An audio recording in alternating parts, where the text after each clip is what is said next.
Into the top five. No, I'm nervous. Into the top 5 is Indonesia. Indonesia! I don't even have time for her to like. Sorry.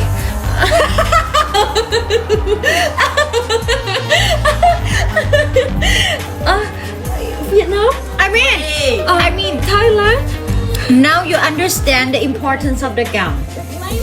So inyong napanood mga kapolitika itong si Kitut at itong first runner-up dito sa Miss Cosmo 2024. At yun po ang kanilang naging reaksyon dito sa pagkatawag ni Miss Indonesia sa Miss Charm dahil pasok sila sa top 5 at in fact ay nasa second runner-up nga yung Kailang Manok dito sa katatapos lang na kompetisyon. Pero ang usap-usapan ngayon mga kapolitika kung bakit daw nakapasok sa top 5 itong Indonesia ay dahil dito sa isang judge na kung saan ay nanalo doon sa Miss International 2017. So ginawa itong judge at last year ay pasok rin itong Indonesia sa top 5 sa Miss Charm and then ngayon ay pasok ulit sila. So something is very unusual mga kapolitika at ang common denominator dito ay pag talagang sa Vietnam ginaganap yung mga kompetisyon ay siguradong andyan yung Thailand, andyan yung Indonesia at andyan yung Vietnam sa top 5. So talagang hindi nawawala yan pag dito sa dito sa kanilang bansa ginaganap ang beauty competition kasi sa tingin ko yun ang standard ng beauty sa kanila. So pag talagang sa Vietnam ang venue ay laging pasok itong tatlong bansa na aking nabanggit. So sa nangyari ngayon dito sa Miss Charm ay sana sa susunod na mga taon mga kapolitika ay hindi na tayo a-attend or hindi na tayo mag-join dito sa mga kompetisyon na ginaganap sa bansang Vietnam or kung sa Vietnam yung venue ay dapat na mag-refuse na ang Pilipinas or dapat na tanggihan na natin or i-cancel na natin yung contract, yung mga franchise kasi kitang-kita naman at meron namang pruweba na itong mga beauty contest na ito ay talagang luto pag dito ginaganap. So hopefully is matauhan ang ating mga national directors na hindi na tayo magpapadala dito sa kanilang beauty competition at ito ay minor pageant lang, parang para sa akin is wala naman ganoong impact pagka kahit pa manalo ka dito. What about pag matalo ka, diba? And then makikita mo yung candidate natin na deserving at nag-effort talaga, naghirap para lang sa competition and then liligwakin lang nila.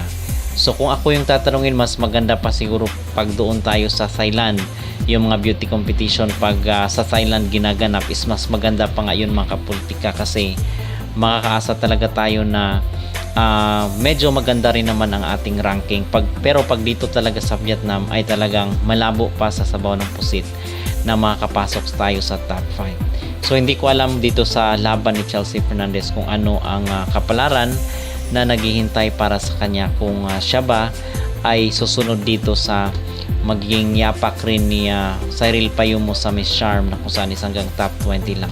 Kasi obviously ay hindi naman sila sumusunod kung ano ang naging performance ng kandidata. At isa na nga dito ay usap-usapan mga kapolitika itong si Miss Vietnam na kung saan ay sinasabi nila na ito ay Miss Charm pero hindi sa pag-ano ay parang malayo naman doon sa standard na hinahanap sa pangalan ng kanilang beauty competition. So nababash ito ngayon dito sa social media kasi pinilit daw talaga na ipasok doon sa top 12. Ito ang pambato ng Vietnam dahil nga sila ang host country. So hopefully ay matauhan ng ating mga national director and again ay sana ay hindi na tayo magpadala at i-cancel natin yung mga franchise natin dito sa mga beauty competition na nakabase sa Vietnam. Okay?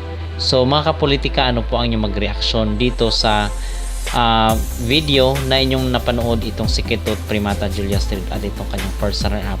At kayo po ba ay agree na dapat nang i-cancel ang mga beauty competition na dito nakabase sa Vietnam such as Miss Charm at itong Miss Cosmo? Mag-comment down below at huwag kalimutang mag-like at mag-subscribe na rin kayo para updated kayo sa ating mga latest issue.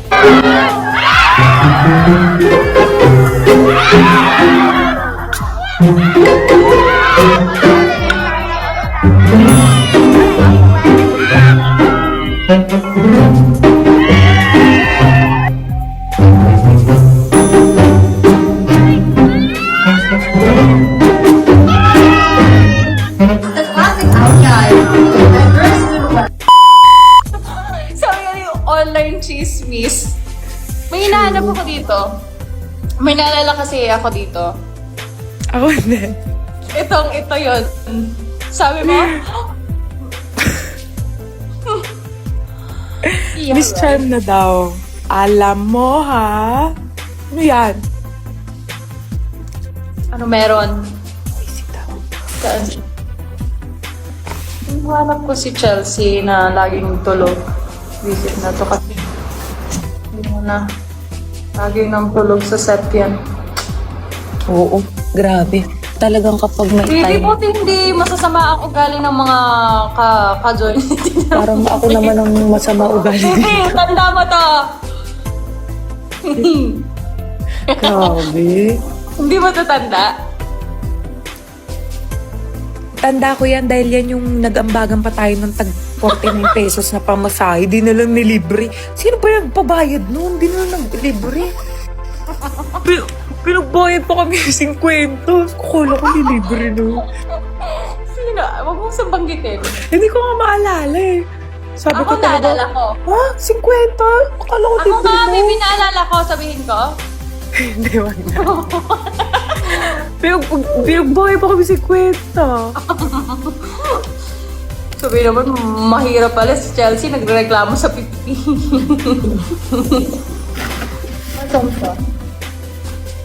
Actually, ang dami kong dinilit baby sa mga phone ko, pero hindi ko dinilit yung message ko. Oo, madami, to be honest. Pero alam mo, baby, buti na nga lang. Dito, hindi ako tinutubuan ng tigyawat. Nung Miss Universe, konting ano lang, may tigyawat ako isa eh. Talaga? Oo, buti na lang Baka, dito.